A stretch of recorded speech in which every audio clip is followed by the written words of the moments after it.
নহয় অসমৰ ভিন্ন প্ৰান্তৰ সদৌ অসম ছাত্ৰ সন্থাৰ মানচিত্ৰৰ আন জিলা ছাত্ৰ সন্থাসমূহৰ পৰাও ইয়াত অতিথিসকল আহি উপস্থিত হ'বহি। কাইলৈ মুকলি সভাত বিশিষ্ট সাহিত্যিক সাহিত্য একাডেমী বঁটা প্ৰাপক মনোজ গোস্বামী ডাঙৰীয়া ইয়াত উপস্থিত থাকিব।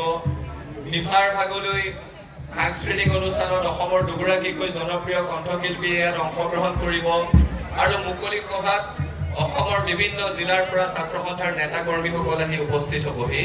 গতিকে মোকে ধৰি আপোনালোক আটাইৰে দায়িত্ব যাতে বাহিৰৰ পৰা অহা অতিথিসকলে ইয়াৰ পৰা উভতি যাওঁতে কৈ যায় যে সদৌ মৰিগাঁও জিলা ছাত্ৰ সন্থাই জাগি ভকতগাঁৱত অধিৱেশন পাতিছিল আৰু জাগি ভকতগাঁওবাসী ৰাইজে যি ধৰণেৰে আপ্যায়ন কৰিলে, যি ধৰণেৰে অতিথি পৰায়ণতাৰ পৰিচয় দিলে, সেই বাৰ্তা যাতে সকলোৱে অসমৰ প্ৰান্তে প্ৰান্তে লৈ যায় তাৰ কাৰণে আপোনালোকলৈ শুভেচ্ছা জ্ঞাপন কৰি আমাক দুআষাৰ কোৱাৰ সুযোগ দিয়াৰ কাৰণে সকলোকে ধন্যবাদ জ্ঞাপন কৰি মই মোৰ ক'বলগীয়াখিনি সামৰিছো।